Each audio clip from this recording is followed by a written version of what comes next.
Good morning, traders. Welcome to the live stream. My name is Charles Gough. I come from a community called Pirate Traders, where we are focused on the ES, the NQ, and how they move through the two-way auction process. Thank you so much for joining me today. What's the market going to do? I think that's what we're all curious about. You know, the market has been slowly melting its way up to these all-time highs. Last week, we had sort of a miniature balance area as the market was gearing up for the FOMC and trying to figure out what would come next. We had a little multi-day balance in here. Breaking out of that balance to the upside is bullish to see. One time framing higher since we broke out of that balance is bullish to see. And the fact that we had a spike up at the end of the day on Friday is bullish to see. All of those things are bullish and increase the odds that the market is going to go higher today, meaning the market will make a higher high again today, a new all-time high. That being said, caution, Will Robinson. There are a few things that I'm looking at that are making me feel like, whilst we should be bullish, and I'm not implying we should not be bullish, that we want to be cautious with that bullishness. So first and foremost, I want to point out the spike up that we had at the end of the day on Friday. So let's just rewind the clocks a little bit and think about, where we are or where we were and what was going on. The market had spent most of the day basically just grinding around inside the previous day's range. It was basically just going sideways. And we had a very weak high. The all-time high at the time was made in the overnight market. So all day long, the market was going sideways, essentially going nowhere, two-sided trade, uncertainty, right? But it had this giant magnet telling it wanted to make new all-time highs. So at the very end of the day, the market was able to kind of make some pokes and get up there. And then we closed in that spike up at the end of the day. That is bullish. It increases the odds the market wants to continue the higher the next day.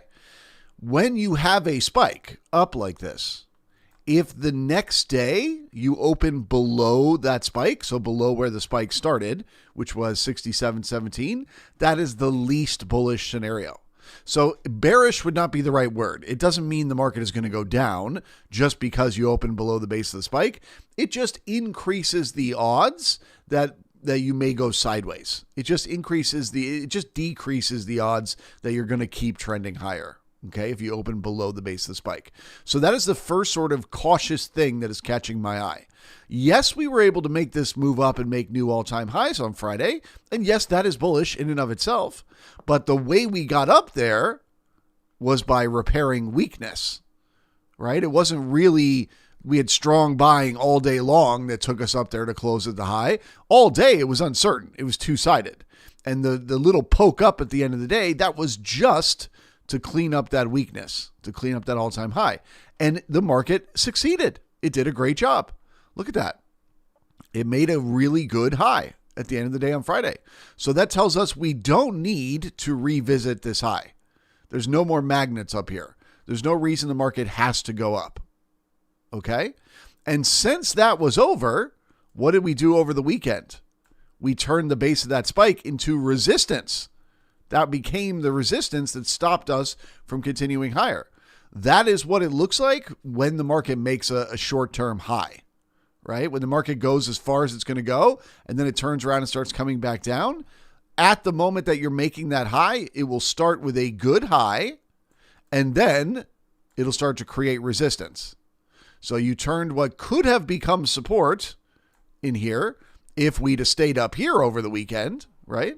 That could have become support. Instead, we turned it into resistance over the weekend. So that is less bullish to see.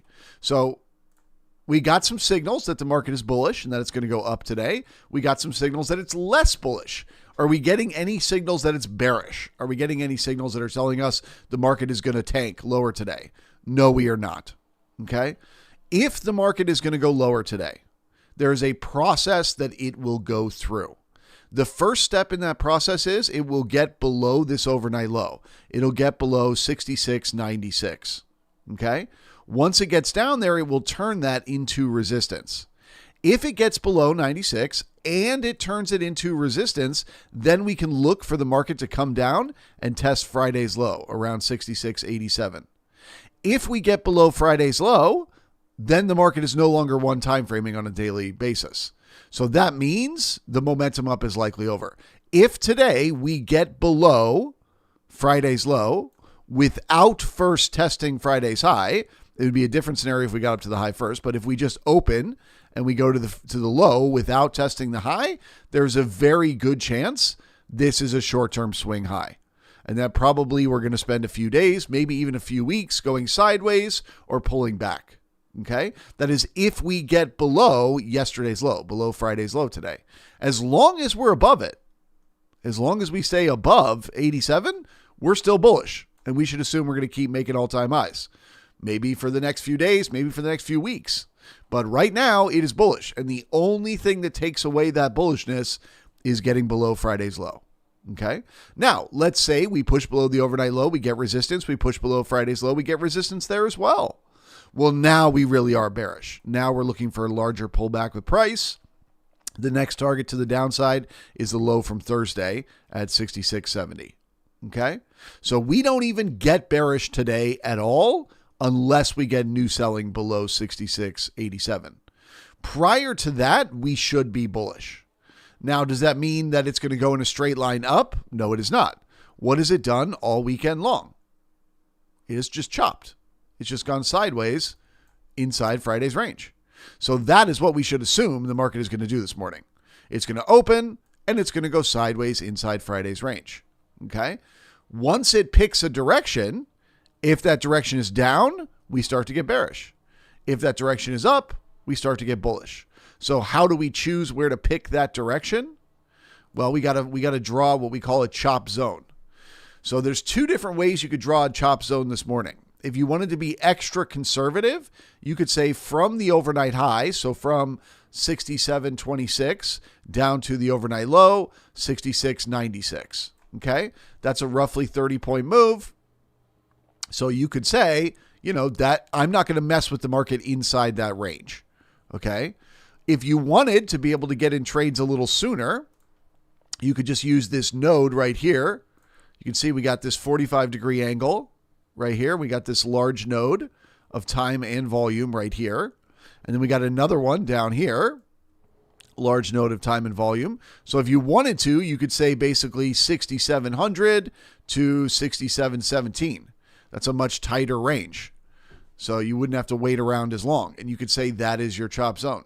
I think for me this morning, that's what I'm going to use as my chop zone, is these two nodes right here. And so what am I assuming when that opening bell rings?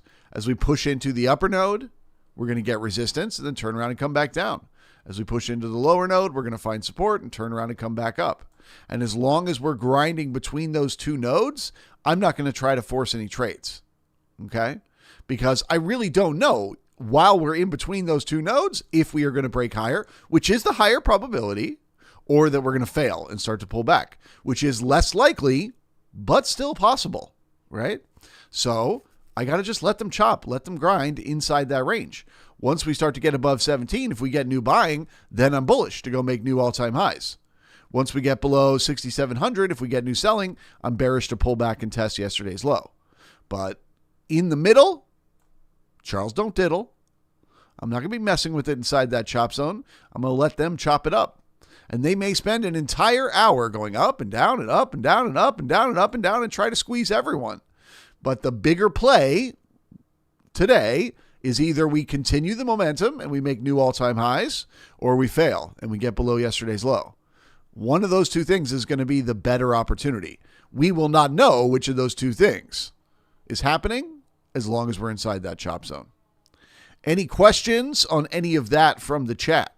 If you are watching this in the Bookmap Discord, you can head over to the Futures-Charles tab, and you can leave your questions and comments there.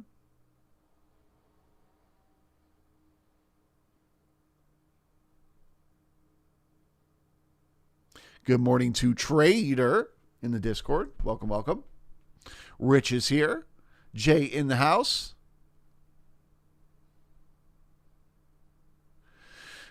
Jay says, I am not walking because the water is deep and cold. I smashed that big button. Can I get my eye and leg back, please? Walking the plank. Took me a second, Jay. I was like, I don't know what he's saying here.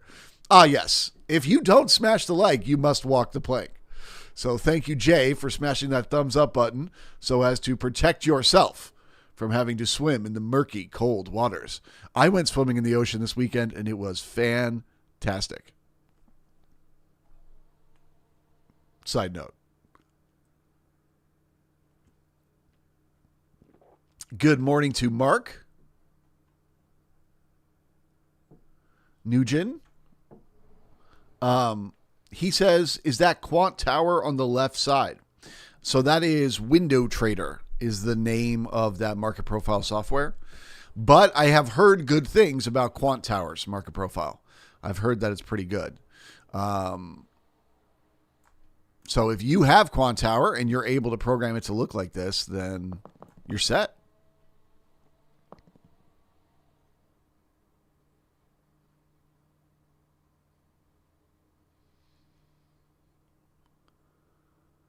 Alois, thank you for the comment.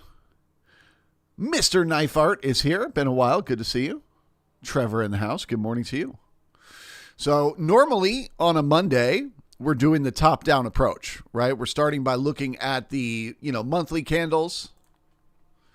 And then we're looking for insights. Right now, they're just trending up. So, bullish. We look at the weekly, same thing, bullish. We look at the daily, same thing, bullish. Broke out of a range, got some momentum, some balance, some momentum. So normally we would be really focused on this longer term viewpoint of the market. But to me, it really is this simple. You got Friday's low. Above it, you're a bull. Below it, you're a bear. Particularly below with new selling. If you just dipped below Friday's low today, and then turned around and pop right back up into Friday's range, then that's not quite as bearish. It is still bearish because you've ended one time framing on the daily, but it's less bearish. If you get below there and get new selling, that's when it really is bearish for a move lower. And the last thing I will mention, I am no expert in this, but it is worth mentioning as it does affect markets. We have entered the window of weakness because so many options expired Friday. That basically just means that a lot of the supportive flows that the options market makers create is gone. Okay. So essentially that just means, the market can tank. It doesn't mean the market will tank. There's no reason at all to believe purely because of OPEX on Friday, the market has to have a sell-off this week. But it is just if the market were on its own to start to have a sell-off this week, there are no supportive flows to stop it from selling off. It would be able to. So again, that is not a reason to be bearish. It is a reason to be cautious as a bull. So all signs are pointing up for continuation to the upside. I'm just feeling very cautious.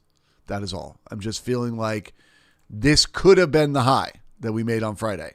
And if we get below Friday's low today, then I'm going to know it was. And it'll probably be a few days, a few weeks before we come back for this high again. So the market, the bulls really want to stay above 66.87 today.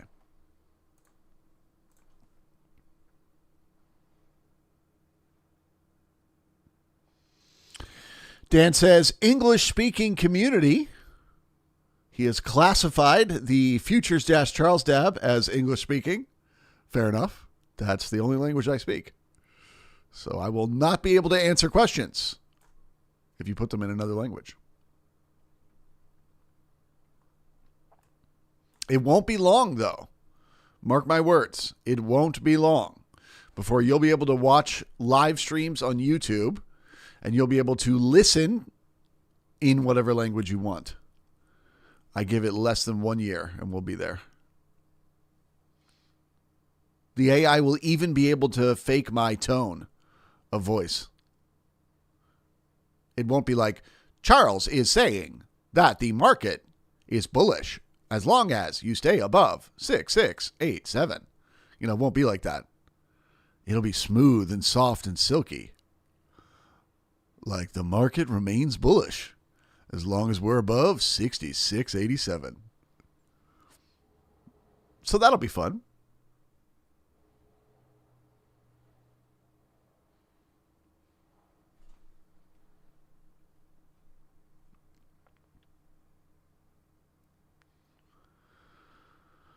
Trevor in the house, good morning to you. Auntie Cumberland says, is there a Bookmap video on how to set up my footprint chart like yours? Is there a video to set up your footprint like mine? No, there is not. So you can look up... Okay, so first off, if you're talking about the chart on the left side of the screen, that's not a footprint chart. That's a market profile chart. And that's a totally separate set of software. But if you want footprint on Bookmap, if you want to set up footprint charts, just look for their onboarding education. So if you go to bookmap.com and you click on onboarding, they have, you know,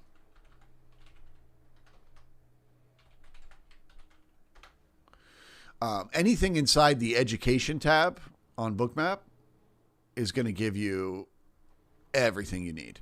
So there's going to be how to set up your charts, you know, everything. It's all in here. So I would just recommend heading to Bookmap and then clicking on their education tab.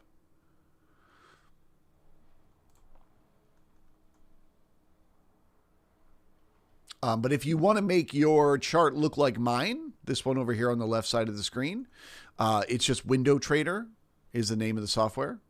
If you want to make the right side of your chart, the order flow side of the chart, look the same as mine, I have all my settings in the Discord. So you can just, you know, check that out there in the Pirate Traders Discord. And you can just put your settings the same as mine and it'll look the same. It's important to note that I am using the, you know, the highest tier that you can get for Bookmap. And I am using the stops and icebergs setting, which is an add-on. And this is a big game changer for me, this stops and icebergs. So for example, at this very moment, what is the stops and icebergs telling me? Well, one, it's telling me we have an iceberg down at 66.98. So we're likely to come back down there once the market opens, okay, and test that level. It also shows me we just took out a big set of stops. We just took out 100 stops at 67.06. When you take out a large order of stops like that, kind of out of nowhere, one of two things happens. Either that's the high and the market starts to reverse and head back down, or you poke up again and you take out more stops, in which case you assume it's going to keep going as long as it keeps taking out stops. So obviously we still got 10 minutes till the market opens. There's nothing to do right now, but that is the type of information that we get when we have those stops and icebergs. And that is literally telling me, is the market going to keep going up or go down? You know what I mean? I know not to be overly bullish right now because we got the iceberg at the low telling us the market wants to come back down. And I know not to be overly bullish right now because this might be the high and we're about to reverse and come back down because we just took out those big set of stops. So that's telling me either to be shorting right now or to be neutral. Let's say all of a sudden the market starts to push up and it takes out another set of stops. Well, now I know to be going long because we're just going to keep pushing up as long as we keep taking out those stops. And there's probably a lot of stops all the way back up to this area around 67.16. So that's very literal, usable information the moment the opening bell rings. A very valuable tool. And so then you say to me, well, Charles, do you mean that the market always 100% of the time comes back to test an unfinished iceberg? No, it does not. Sometimes you have an iceberg sitting here and the market starts its momentum to the upside and it just leaves it behind. And at random, at some point in the day, this will just disappear. It'll get a little C next to it. The way this one has an E, the E means executed, which means they got to fill the full number of contracts they wanted. If this were to disappear and then it had a little C next to it, it would mean it was canceled. So if I'm thinking I don't want to go long because the market is likely to come back to this iceberg at 66.98. And then the market keeps pushing higher and pushing higher and pushing higher, and this disappears. Well, now I can go long, right? Now I can trust the momentum to the upside. But as long as that iceberg is still there, I should be cautious, trusting momentum. That is actionable. And you can use it on a daily basis to give you an edge. Speaking of giving you an edge, I'm wearing my Bookmap sweatshirt today. Rocking the Bookmap sweaty.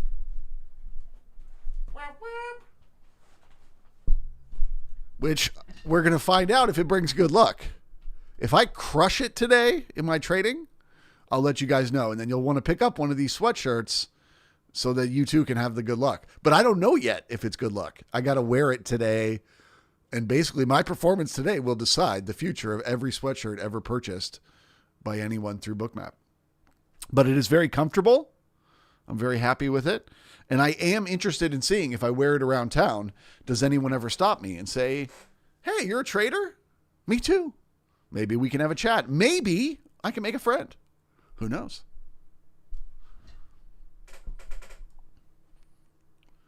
We got 7 minutes till the market opens. Let me know your questions. Deep End, good morning to you. Frito says, good morning, Pirates.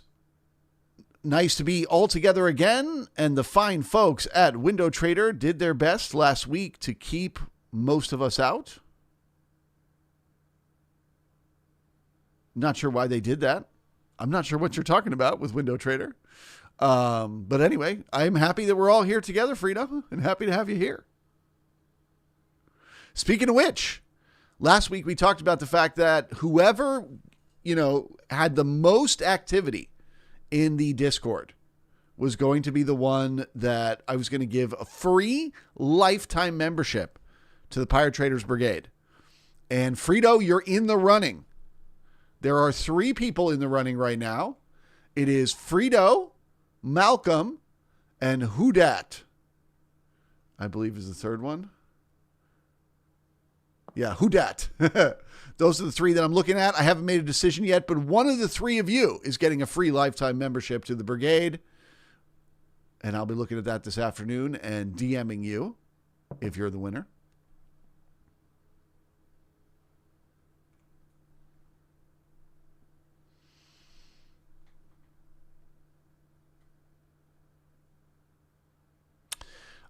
Greg H. says, do you know about Bruce at Bookmap's mirror trading program? I do not. I know he's talking about there's a pilot program. I haven't checked it out yet. What do you think? What are your thoughts? Do share. Greg H. All right, guys, we are 5 minutes from the market opening. If you guys want to know how I feel, if you're just tuning in now, it's very simple the way I feel. All the signals right now, for the most part, are saying the market wants to keep going up, and that we could even have a week where, like all week, we're making new all-time highs over and over and over again. We are set up for something like that to happen, okay? For that reason, I'm bullish. However, I don't like the look of Friday's high. To me, this is screaming short-term high, meaning we don't need to come back there in the next few days. So I'm paying very close attention to yesterday's low. Today, I'm going to keep it very, very simple in terms of how I analyze the market. I'm saying we got a chop zone between 6,700 and 6,720. Okay. So I'm not going to do anything inside of there. I'm just going to let the market go sideways. If we get below 6,700 and we get new selling, I am no longer bullish. Okay. I'm looking to see if the market can get below the overnight low. If the market then works its way below the overnight low, 66.96, and it gets resistance there, I'm now bearish to test yesterday's low, Friday's low at 66.87. If we get below Friday's low and we get new selling there, then I'm bearish for a larger pullback. Okay, and we're doing what we call monitoring for continuation lower. That to me is the least likely scenario. I do not think that that's what's going to happen today. But if it were to happen, that's how I would handle it. I'd be neutral until we got below 6,700. I'd be bearish with new selling below 66.96. And then I'd be very bearish if we got new selling below 87. Okay. Monitoring for continuation lower. Now, let's say the market opens and it doesn't do that. It doesn't break the lows. It's bullish. Okay, no matter what it does. Even if it spends 3 hours, 4 hours going sideways first, and then it starts to break higher, as long as we stay above Friday's low, this thing is still bullish and likely to make an all-time high. Okay? That being said, I don't think it's going to happen right away. I think we are going to spend a few hours chopping and grinding around inside this overnight range. They're going to make it look like it's about to break higher, and then they're going to reverse. And they're going to make it look like it's about to break lower, and then they're going to reverse. I have a feeling they're going to play that game for at least the first hour or two today. Okay? I don't think this thing is going to open and immediately start to make a move for Friday's high or low. So that's going to require some patience. But it's okay to be patient and to let it chop around inside that zone, because whatever happens is going to get follow through. If we get new buying and then we start to make new all-time highs, we're going to have day after day after day of trend to the upside. There's going to be a lot of money to make on the way up. You don't have to guess right now. Okay? Same thing with the way down. If we get all the way below Friday's low, if we get below 87 and we get new selling, we could get a very large pullback in the days ahead. There'll be lots of money to be made on the way down. We don't have to predict it right at this moment. We can let them chop around and go sideways inside the overnight range first, and then see which side gets squeezed. So one thing that we obsess over, if we study the market as an auction process, is we obsess over what is the current inventory of the market. Like most traders that are in a trade right now, that's what we call old business. They're already in a trade. What trade are they in? A majority of traders right now are long. Okay. That is just the fact that we made new all-time highs on Friday with a spike up at the end of the day means at market open in 1 minute, a majority of the participants that are in a position are going to be net long. Okay. So that means they're in charge. The market is likely to keep going higher. If they get what they want and they get an all-time high today, they're going to keep pushing it again tomorrow and the next day and the next day and the next day. But if they don't get what they want today, if the market just spends hours and hours and hours going sideways, they start to get squeezed. That's when you get your pullback. Okay? So it would make sense no matter what the market wants to do today. Wow, I had my volume way too loud on that. No matter what the market wants to do today, whether it wants to continue the momentum up or it wants to retrace a little bit of this momentum to the downside, it would make sense that it spends a few hours going sideways first. Get the inventory long, get it short, get it long, get it short, because then you can squeeze one side. That's why there's such a good opportunity to short below Friday's low, because so many people are already long that if the market gets below there, they all get squeezed and then you get a big move lower. Same thing with the highs. If you're able to get above that overnight high and start to get new buying today, anyone who was shorting over the weekend gets squeezed and all of a sudden we're making new highs. So that's a great position for us to be in at market open, to know whichever way it breaks, it's going to get a move, and just not knowing which way it's going to break, because then all we need as traders is patience. That's it. We just need to have patience to just not force trades for the first hour of the day today, to just let the market go up and down, let them get everyone long and squeeze them, let them get everyone short and squeeze them, let them play whatever games they're going to play first, and then we join the party. Once we start squeezing the old business, that's where we expect the follow through. That's where they won't look above and fail. They will look above and go. You know what I mean? So right now I am neutral, but leaning more bullish as long as we are above yesterday's low, 66.87. And for now, it's a chop zone. Let's take a look at the NQ. I have a feeling it's probably doing the same thing as the ES. No, it is not. Not exactly.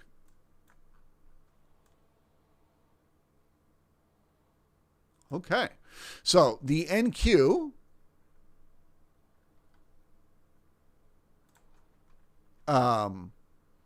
similar to the ES, had a spike up at the end of the day. We opened below the base of that spike, which is the least bullish scenario, but we're in it now. We're up inside yesterday's spike. So you got this 45-degree angle from the overnight high. This is resistance. So you basically got resistance at like, 24, 854, 860, 866, 872, 878. This whole area is resistance right here. And you are likely to have to kind of poke and poke and poke to get through it.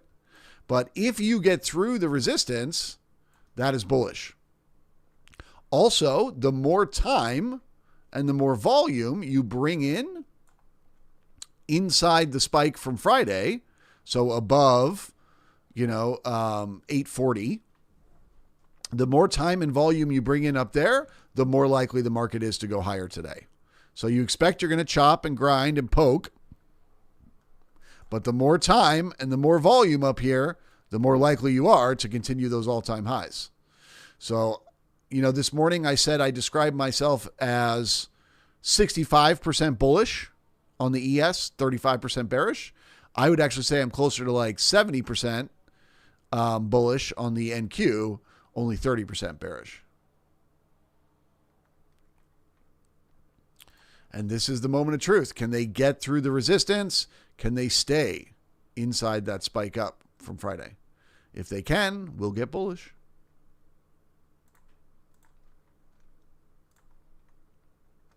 ES, just sitting in a chop zone.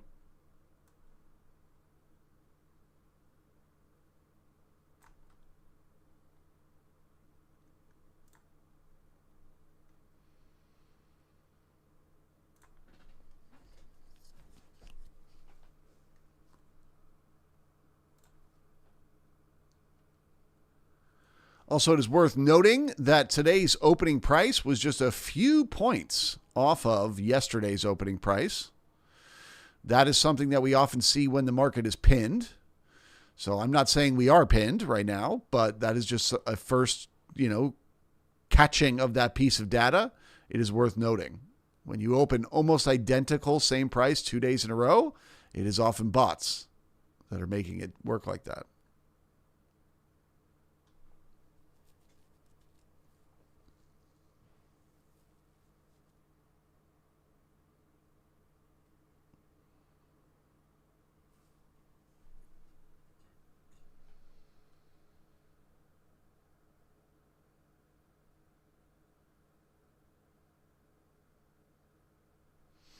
Oh, unfortunately, Greg, Bookmap says you're probably speaking with an imposter. So it's official, guys. If Bruce from Bookmap DMs you and says, hey, man, you want to mirror my trades? It's a lie. It's a scam. Son of a gun.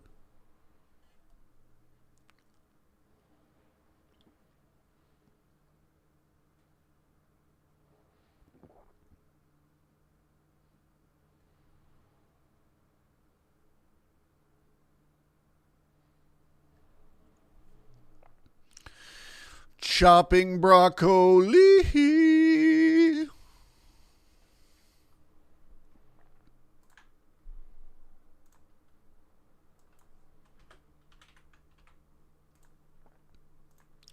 I'm marking the current low at 67.06 as a weak low. What does that basically mean? It just means there's a higher probability that the market is going to come back to visit it, that we're not going to open and just go up in a straight line this morning. We were already expecting that because we're expecting chop. But why do we consider it a weak low? Because it was the opening price. When you're thinking about the market as an auction process, if the market opens and it immediately starts to go up without going down at all, you have an unfinished auction. Because surely there's somebody willing to do business down here who just never got a chance. The market never even came down a single tick to give them a chance to go short below the open. So it increases the odds. Even if the first move is up, we're going to come back down through that low as it is weak. Inside the chop zone. NQ dancing right on that base of spike. Can they hold it?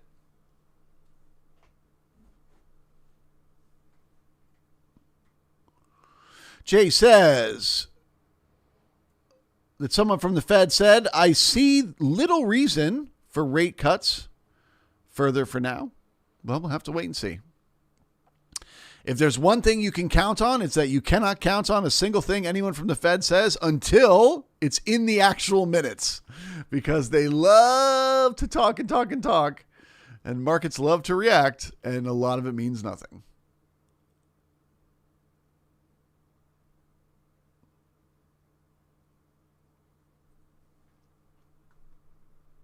Okay, so earlier this morning, we talked about the iceberg that we had at the low. And we said as long as that iceberg was still there, it was a reason for the market to pull back down towards 66.97. If at some point in the day it randomly disappeared, we could feel more comfortable going long because we know that that magnet is gone. Well, guess what just happened? They just canceled it right there. So now we're still in a chop zone, so I'm not saying go long yet, but I'm saying now we can trust support much more. So, for example, we have a support level, right here in the overnight range at 67.02. We can feel more confident that that support is going to hold now than we were when there was an iceberg below. Okay? So that's a little bit bullish to see. Still in a chop zone. Still chopping it up.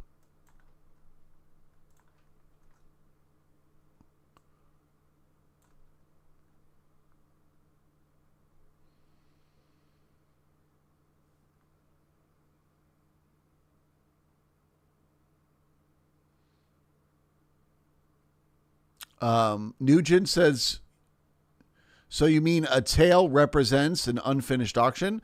A tail represents a finished auction. So, for example, if you look at yesterday's high or low, we have a good tail at the high or the low. There's more than 2 letters separating it from every other reference. Okay? So that's a good buying and selling tail. Right now, at the current low, we do not have that. We reversed at a very exact reference, exactly at the opening price. Okay? I would say the taper in volume is acceptable, but that low is still weak because it's at an exact level. So to get a good tail and to know the auction is over, we have to pass at least 2 letters below that opening price to the downside. At that point, we have repaired the weakness. At that point, we have a good low.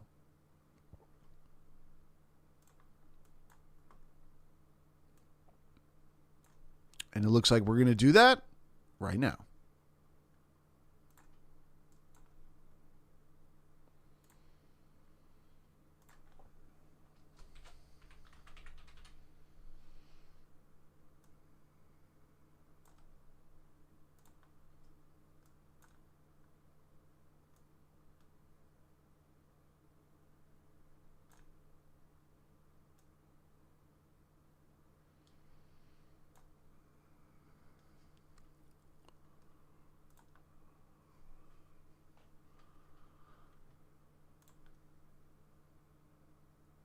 Okay, so NQ is re-entering yesterday's range. We're re-entering the area, below the base of the spike up.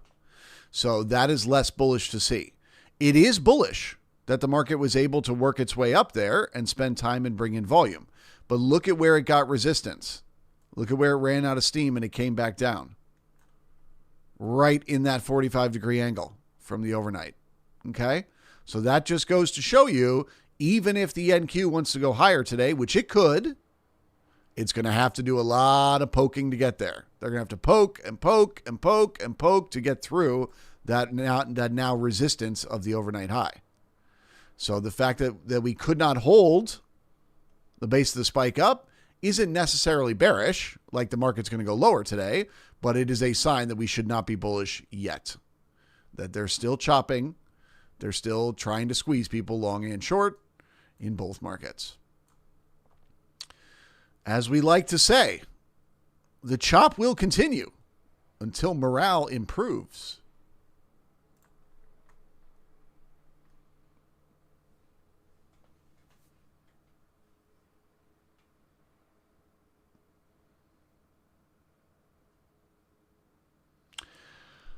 Crypto Writer says, Charles, what are you referencing with a TPO to know it's weak, a weak low, and there is no other day's TPOs? Okay, so a weak reference is if the market reverses at the higher low of another TPO within the day's range. You are absolutely right. But also, if it reverses exactly at the previous day's closing price, the current day's opening price, the overnight high, overnight low, or the previous day's high, previous day's low. So this is weak because it was the opening price. Okay? So a natural market, this is what should have happened. Let's say the market wanted to go up today. It opens right here. It should go down at least a couple of ticks. Boop, boop, boop. There's no one shorting down there. There's no business. So then it turns around and starts going up. Great. If that happens, we can be bullish because we have already confirmed there's no desire to go down for the market today. So if there's no desire to go down and the market starts going up, what do we probably want to do? We want to be bullish, right? Because the market's going to keep going up. But today, we never got the chance. Today, we never gave the market a chance to at least even see if there's any sellers down here, to even see if the market, wants to do business down here below the opening price. And so as long as we have not given the market that chance, the market knows there's liquidity down there. And the market is always trying to get to wherever the liquidity is. Now, it can be hard to map out when it will go to different levels. It can be hard to say. Right now, it might be easier for the market to head up to the overnight highs, squeeze a bunch of traders right there, get some short covering, get a bit of excitement up at the high. Then they turn around and come back down through the low, 3 hours from now. That could happen. Or the market could come back for the low right now at this very moment. Like, it's hard to time when these things are going to happen, but you can count on the fact that they will. You can count on the fact that at some point today, the market is going to come back through this low. At some point today, if we find support, we'll come back for the overnight high. Like, we will get to these levels. It's just in which order can be tricky to know. So all I do when I see a weak reference like this is I just make note of it. I'm not obsessing over it. I'm not saying I can't go long today because we left behind a weak low. I'm not saying the market has to come down and repair the weak low right now. I'm just making note of it. I'm just putting it in the back of my mind so that it is something to take into consideration. You know what I mean? If I want to go long, wouldn't I rather wait for a repair of the low first, then go long? If I'm thinking about going short for a look above and fail of the chop zone high, maybe I'm more confident getting in that short because I know we need to come back for that weak reference. Or maybe I'm thinking about going long up at the high as a breakout of the chop zone, right? And I'm a little less confident getting in that trade because of the weak reference. It is just a piece of data to add to the mix to carry forward. But you don't want to obsess over weak references. You don't want to feel like they have to get repaired because then you start to get confirmation bias.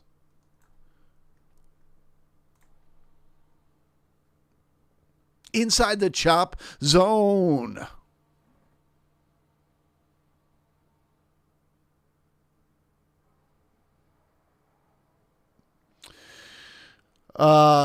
Nugent says, this sounds like the foundation and application of market profile by Jim Dalton, but easier to understand. That's funny. Yes, it is. That's exactly what it is. You nailed it.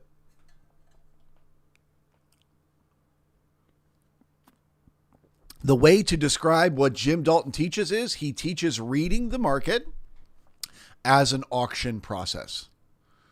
Okay, so essentially just forget all the other stuff you think about, whatever it might be.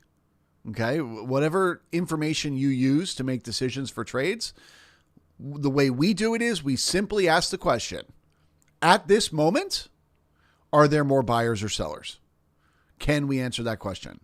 If we can, let's say there's more buyers, which right now there is, then we ask the next question. Can these buyers make it to such and such a level? Can they get to the overnight high? Can they get to the previous day's high? Can they get, back through the opening price? Can they blah, blah, blah? And then everything else is just a matter of probabilities, right? If you have momentum, if the buyers are in charge, what is the probability they get here or get there? Once you understand the market through that lens, very simply, are there more buyers or sellers? If so, what is likely to happen next? If you look at the market through that lens, you can make a lot of sense of the market. If you can make sense of the market, you can find opportunities to take trades and make money.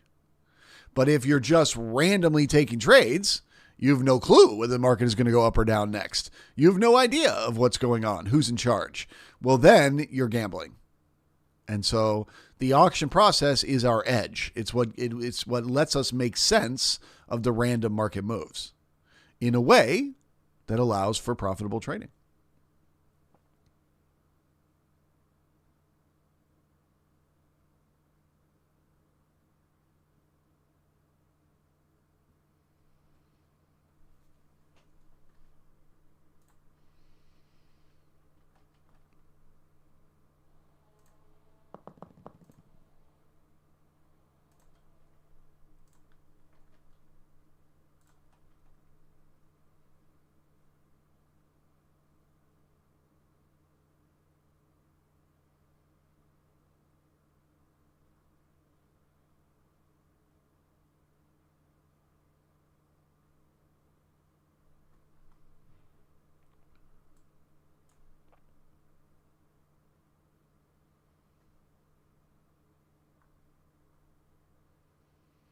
Okay.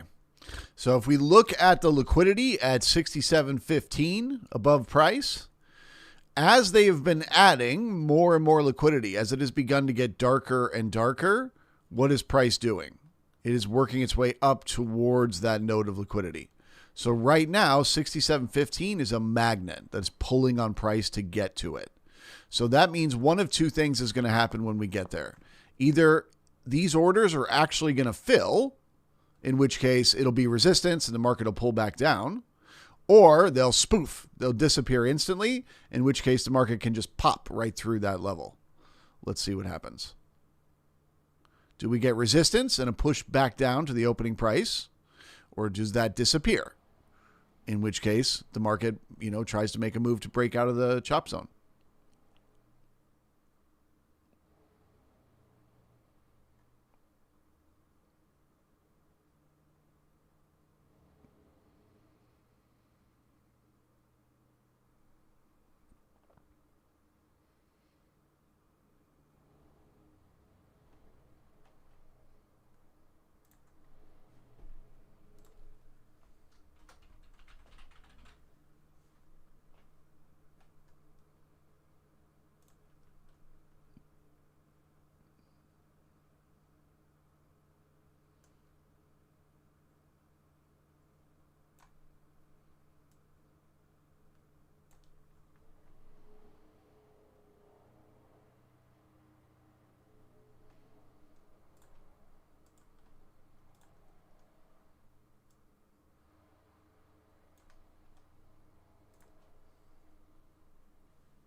It's so choppy, very choppy. Tom says, I like the idea of a free membership, but having to witter on aimlessly seems like a stretch. Tom, I like the idea of a free membership, but having to witter on aimlessly seems like a stretch. I'm not sure what you guys are talking about. The chat coming up with some random stuff today. So I was talking earlier about a free membership for people in the Discord who contributed the most. So for members of the brigade over the last 2 weeks, because I was teaching a workshop, I wasn't hanging out during the day. So I told them to go into the Discord and hang out with each other there. And I said, whoever contributed the most. So not necessarily the most, random, aimless conversation, but the person who contributed the most good ideas, actually helped other traders, that person will get a free membership. And I've narrowed it down to 3 names: Frito, Malcolm, and Hudat. And I'll go through this afternoon and decide who do I think really contributed the most.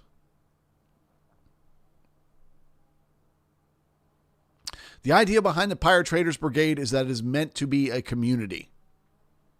It's not meant to be just everybody comes to hear what Charles has to say every day. It's meant to be we're all helping each other. We're contributing ideas. We're growing as traders. So that is an attempt to encourage more interaction for you guys between each other. Because that's the thing. There's a lot of smart traders in the room. There are traders in the room that make more money than I do. They just never say anything. They just sit there in silence. They listen to me and they never comment. And so I'm trying to encourage more interaction from those people.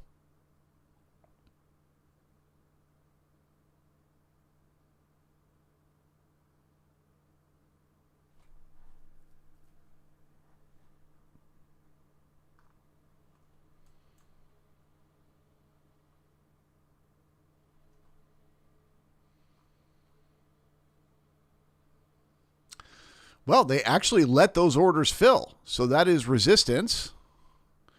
Now we're looking for a pullback down towards the halfback, 67.10, and we'll look for support there. If we get support at 67.10, we'll assume it's coming back up to poke at the high again.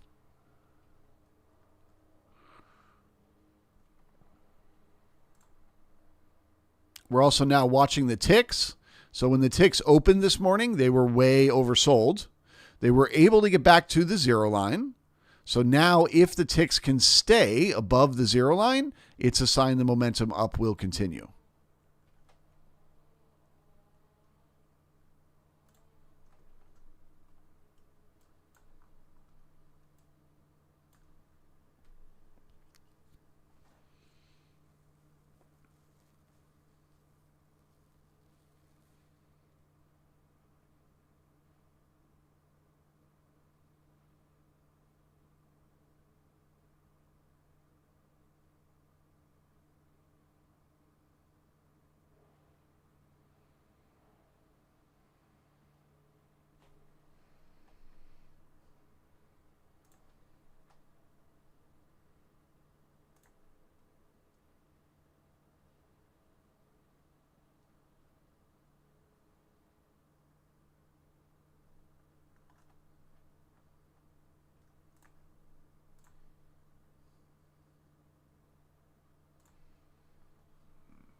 Okay, so we're working our way up towards this chop zone high. We discussed why I'm calling this area the chop zone high right here where we are now.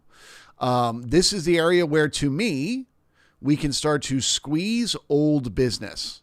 So anyone that was going short over the weekend, right now, they're starting to get squeezed. You can see we're starting to take out some big stops up here. That is a sign that we're taking out those sellers from the overnight. Okay, that is bullish to see.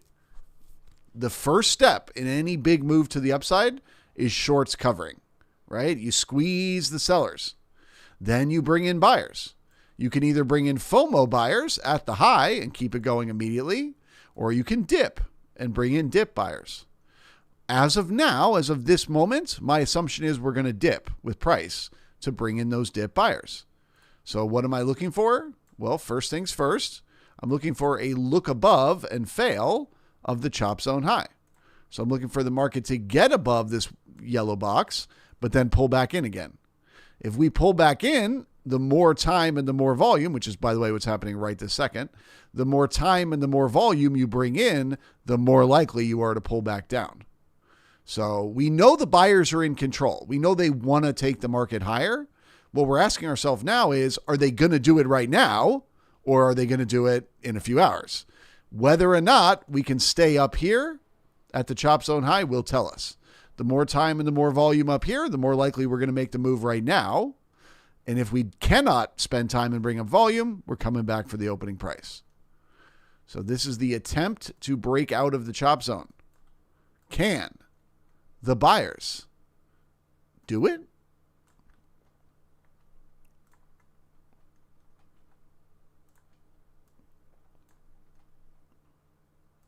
We talked about these large orders of stops.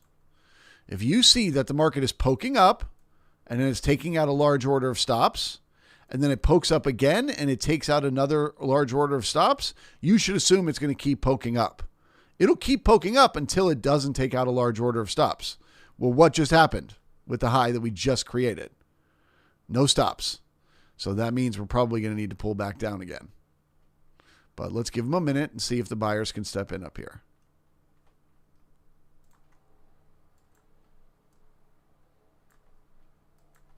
This is where we start watching those ticks.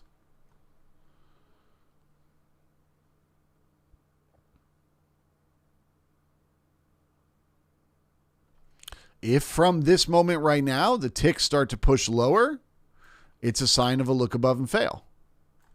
If from right here, the ticks continue to push higher, it's a sign of a breakout to the upside.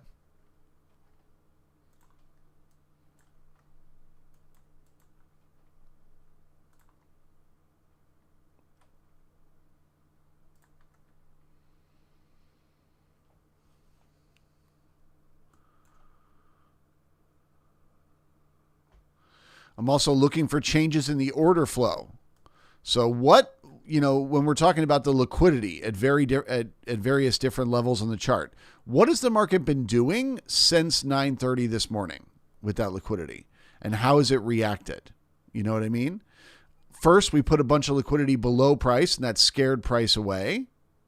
Then we put a bunch of liquidity above price and that scared price away, but eventually the price came back for it. Once it did, we've had momentum up. So, okay, we're playing that game again.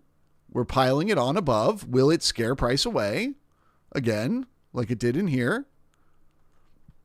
And then if the market turns around and starts coming back up, what can we expect? That it'll fill and be able to keep going.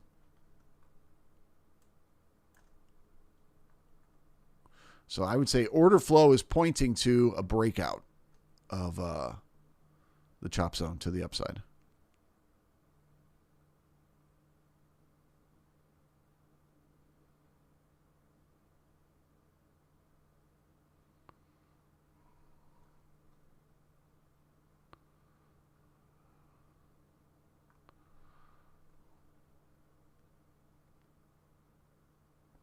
Okay, we can see a lot of the liquidity just disappeared.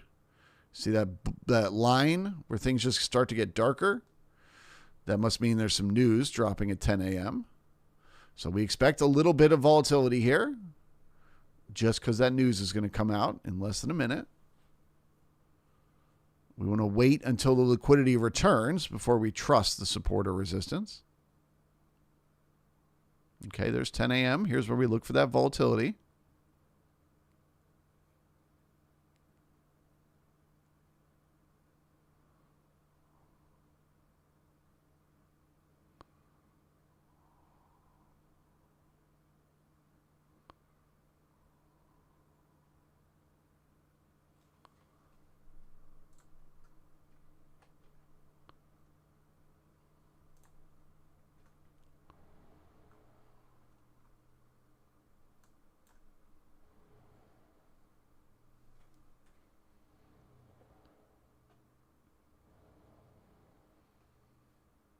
Okay, we can see that there's liquidity re-entering the order books.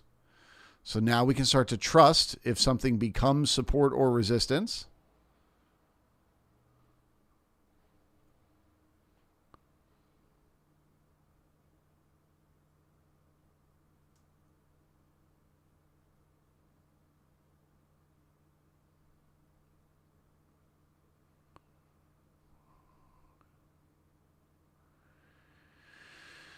It's so choppy.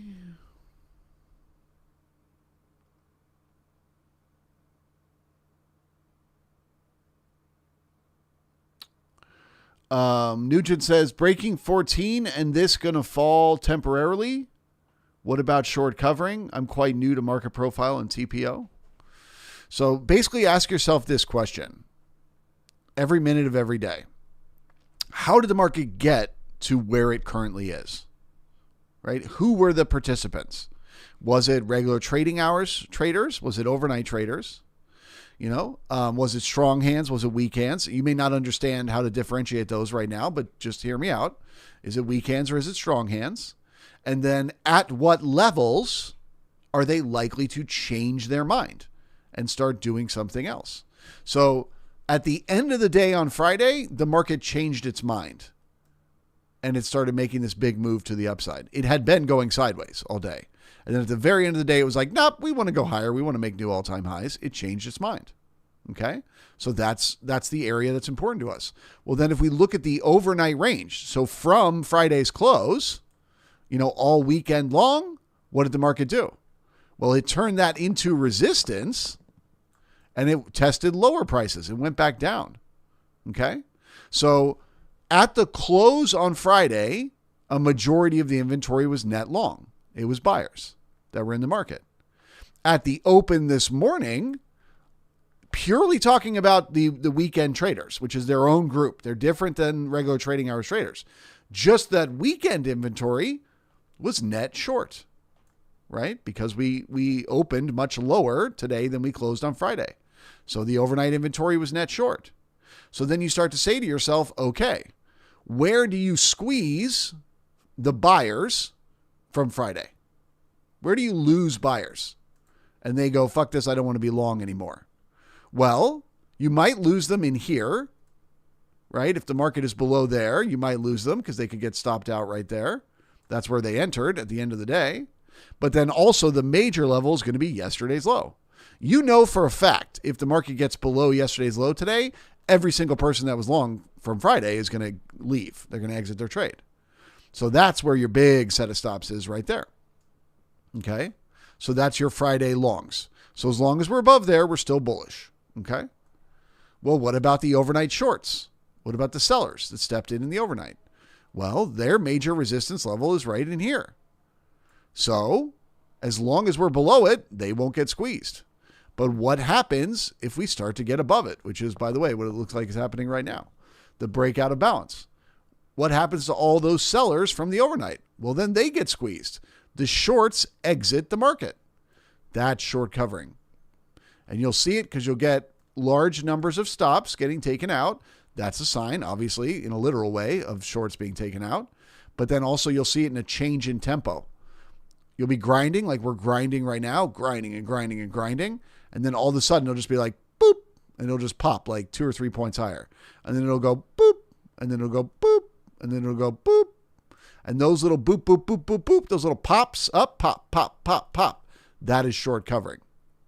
Now, short covering can actually weaken a market. It can actually increase the odds the market's going to go down. So what you want to see is you want to see first the short covering, pop, pop, pop, pop, pop. Then you want to see new buying. You want to see the regular trading hours traders from today going long after squeezing those overnight traders out of their shorts. You get short covering plus new buying, then you've really got momentum. And that's what this chop zone is all about. This is where we're going to see that transition happen, where we squeeze those sellers from the overnight and we start to bring in those buyers from the regular trading hours. And that is what, by the way, we are witnessing right here, right now.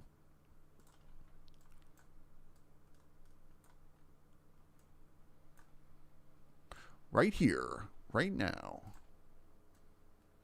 So let me take a quick look at the ticks to make sure that they are back above the zero line. Right at it. So we're not certain yet.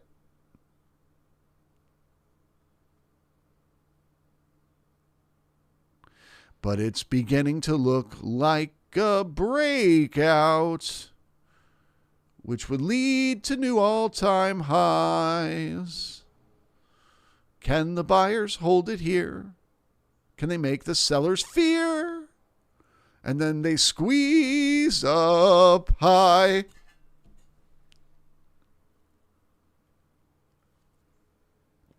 We just created a poor high. That increases the odds that the market is going to first push away, but then come back for the high.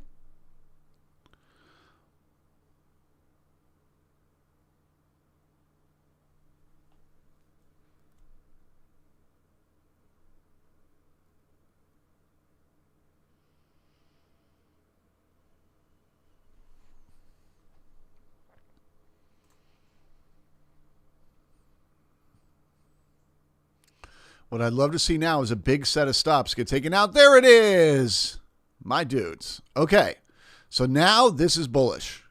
We have begun the process of squeezing the sellers from the overnight. We can see that because we took out these 300 stops right here. And then just now, 1 second ago, we took out another 600 stops right here. So what does that tell us? By poking higher today, from this point on, each new poke, we're going to take out more stops. Boop. And the next set of stops. Boop. And we're just going to keep taking out stops. So I would describe myself as bullish as long as we stay above the current halfback. So as long as we are above 67.14, I remain bullish. And the target to the upside is the all-time high at 67.31. Now, if the market comes back down through 14 and we don't find support there, which is what I would expect right now, I'd expect buyers to hold that as support. If that does not hold as support, then we need to head back down for the low, for the opening price. So if they hold 14, bullish for the all-time high. If they fail 14, bearish to come back through the opening price at 06. Okay? But as long as the buyers continue to step in, they've got more and more sellers to squeeze, and then the momentum continues to the upside. So can they hold the halfback at 67.14? I'm officially a bull for the day. I do not like the look of that low. I do not like it. That I know. The market will come back. It will, but not right now. It seems. Bill? Yeah, so I do think the market wants to come back for that low. That is an extremely weak low, but not right now. First, it wants to head up to the all-time high. So as long as we can hold that halfback, that is where I think we're going. With that, I will say goodbye and wish all you bookmappers a great rest of your day. If you are a member of the Pirate Traders Brigade, head on over to the private stream. I will see you there in about 2 minutes. If you are not a member of the brigade, why not think about joining? I'm just saying think about it. I'm saying you can see the website. It's on the banner at the top of the screen. You see it says piratetraders.io. Head to the website. Think about it. It's $20 a month. And you get my insights coming to your email every single day of what I think the market is going to do and what the probabilities are. For example, in my email this morning, I told traders I'm bullish, but I'm very cautious because I think we could have made the high of the day on Friday. Okay. And so I wouldn't be looking to enter longs right at the market open. Well, that was not good advice today. Boy, people wish they would have entered a long right at the market open. But I did recognize that we're breaking out of the chop zone and I'm making the call now. So even if I didn't get you in at the perfect entry at the market open, I'll at least help you grab a bite of that move. And that will more than cover the $20 a month membership fee. And I'm doing that every single day, Monday to Friday. So if you are interested in learning more about how I approach markets, about understanding the auction process, or you just want commentary, you just want somebody to help you understand what the market is doing on a day-to-day basis, you should consider joining the brigade. It's only $20 a month. That is literally less than 2 ticks on the ES. So you will absolutely be able to pay for that membership with either a winning trade that you get in based on something I say, or I might stop you from getting in a losing trade and then I save you losing the $20. Either way, I promise you the membership will far and exceed pay for itself. So I hope to see some new members in the brigade. And if I don't, we'll see you here next week. Thanks a lot, everyone. Bye-bye. Again, bullish above 14 for a move up to 31.